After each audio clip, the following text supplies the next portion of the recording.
warahmatullahi wabarakatuh. Perkenalkan, saya Hafizatullah Libi Qurani dengan NIM 23040330036.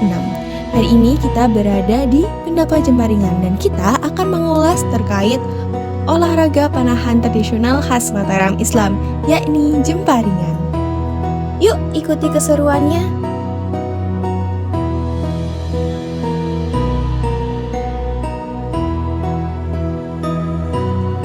Pada kesempatan ini saya didampingi oleh Bapak Agung Susilo, yakni atlet jemparingan sekaligus milik Pendopo Jemparingan ini.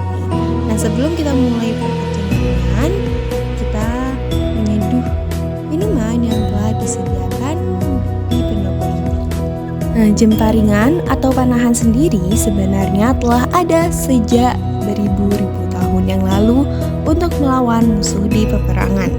Namun, jemparingan ini merujuk pada panahan filosofis khas Mataram Islam. Nah, pada awalnya jemparingan ini hanya dilakukan oleh lingkungan keraton saja. Namun, seiring jalannya waktu, terutama pada masa pemerintahan Hamengkubuwono I, menjadi pelopor penanaman nilai-nilai jemparingan ke dalam aspek kehidupan rakyat Keraton Ngayogyakarta. Sultan Hamengkubuwono I ingin rakyatnya memiliki watak kesatria yang terkandung dalam jemparingan ini. Terdapat 4 watak kesatria yang ditekankan, yakni sawiji yang berarti konsentrasi, lalu greget yang berarti semangat, sengguk yang berarti jati diri, dan orang mingkuh yang berarti bertanggung jawab. Terdapat beberapa peralatan yang digunakan dalam panahan jemparingan ini, yakni gendewo atau busur panah. Nah, uniknya, gendewo atau busur panah ini harus disesuaikan dengan tinggi tubuh si pemanah. Tidak boleh kurang, namun boleh lebih. Busur ini terbuat dari kain. Tapi yang lebih menarik lagi itu ini kanan kiri. Ini terbuat dari bambu yang panjang, yang tengahnya itu tidak ada ruas. Tahu ruas bambu? Tahu bambu? Pembatas bambu. Nah ini bambu. Tidak ada ruasnya. Ros-rosnya itu. Lalu ada jemparing atau anak panah. Kemudian ada juga wong-wongan, yakni bandulan yang menjadi target panahan jemparingan. Benda ini berdiameter 3 cm dan panjang 30 cm. Biasanya wong-wongan dicat atasnya merah dan kemudian bawahnya putih. Diibaratkan sebagai orang atau target anak panah atau jemparingan.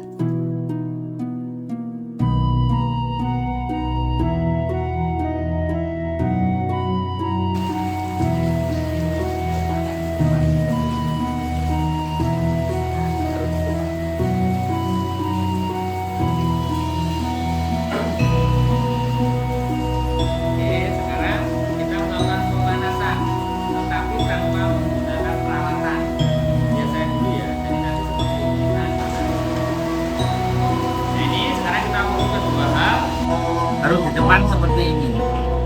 Terus kalau sudah selesai memanah, kamu nanti tidak boleh ke depan. Kalau rombongan tidak boleh ke depan, tidak boleh ke belakang. Kenapa?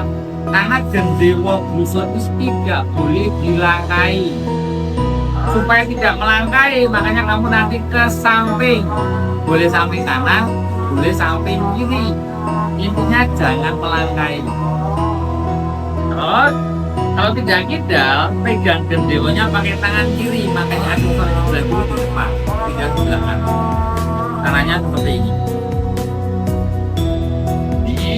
Kalau sudah seperti ini, tangan kirinya lurus ke sasaran, badannya tegak. Nah, karena kita duduk, gendewonya kan tinggi badan kita. Supaya kita bisa memanah, gendewonya digiringkan kira-kira 45 derajat seperti ini. Yang intinya ujung bawah jangan sampai kena lantai. Diangkat. Terus nanti pemanasan menarik 3 jari, pakai 3 jari pemanasan ini. Tetapi ada satu hal yang tidak boleh kamu lakukan, tantangannya dalam jemparing. Ini ya, perhatikan nanti saat pemanasan, tangan kanan boleh menarik sekuat mungkin seperti ini. Tetapi tangan kanan tidak boleh dilepas. Ini tidak boleh dilepas, bolehnya dimajukan. Jadi di saat pemanasan tanpa menggunakan panah, tangan kanan boleh ditarik sekuat mungkin tapi tidak boleh dilepas. Itu pantangan. Kenapa? Kalau Anda lakukan, kamu tarik sekuat mungkin dan kamu lepas tanpa menggunakan panas, ini dan ini bisa patah, bisa retak, bisa merusakkan sendi. Tangan kanan, jempol tangan kanan dibuka, nanti jempol tangan kanan tempelkan di sini, maksimal di sini. Jadi nanti gini, gitu ya, paham? Oke, tangan kiri lurus ke sasaran, tarik tangan kanan, jempol tangan kanan tempelkan tinggi maksimal di sini. Nah, ya terus dimajukan, tarik lagi. Nah, maksimal di sini ya. Jangan di sini. Ada dua cara pengambilan. Pengambilan pertama seperti ini. Pengambilan kedua seperti ini. Jadi menghindari bulu. Jangan bulunya ya. Namun cara yang pertama, letakkan sini. Terus panahnya didorong sampai melebihi tali. Panahnya dikaitkan ke tali sampai bunyi klik seperti ini. Nah, gitu ya. Tetapi ingat, tidak boleh mantang panah seperti ini. Ini perhatikan, tidak boleh. Jadi yang didorong tuh panahnya sampai melebihi tali, terus dikaitkan. Terus supaya panah tidak jatuh, ditahan dengan telunjuk kiri dan tidak jatuh. Jadi ya, terus nanti pemanasan ketiga sudah menggunakan panah, menggunakan 3 jari tangan kanan. Caranya 2 jari di bawah panah, 1 jari di atas panah, jempolnya buka. Terus tarik sekuat mungkin, tapi belum boleh dilepas ya. Tarik sekuat mungkin. Dimajukan. Tarik lagi. Dimajukan. Nah, kalau sudah menggunakan panah yang kamu lihat, yang kamu bikin adalah suku panahnya ini diarahkan ke sasaran. Paham? Nah, gitu caranya. Oke, sekarang ambil panahnya. Oke, tarik sini. Terus tahan tidak terlalu kiri. Nah, didorong ke ujung-ujungnya. Tekan sininya harus ini. Nah, gitu dikaitkan. Nanti dulu tangan kanan kau perlu di tangan. Ya, paham?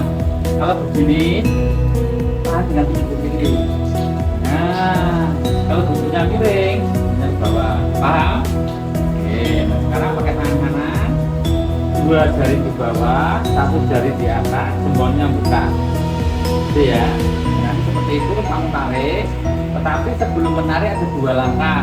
Langkah pertama sebelum menarik ya, tusuknya dimiringkan.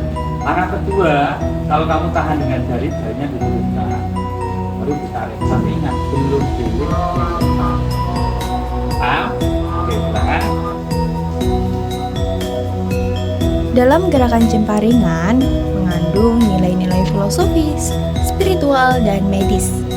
Jempariman mengandung filosofis pamentahaning kendewo pamentahaning cipto yang bermakna busur panah yang sejalan dengan konsentrasi menuju hati. Jembaringan tak sekadar olahraga panahan, tapi juga sebagai ajaran etika hidup dan tentu saja melatih konsentrasi. Salah satu aspek yang tidak lepas dari jembaringan adalah aspek kekeluargaan. Kegiatan jembaringan menjadi sarana para bangsawan keraton untuk berbaur dengan masyarakat. Saat sedang memanah, mereka akan tertawa dan duduk bersama tanpa membedakan pangkat atau titel. Sekian ulasan tentang jemparingan. Kalian juga bisa coba loh, asyik banget dan tentunya melestarikan budaya kita. Lestari budayaku, sebelum pamit konco-konco.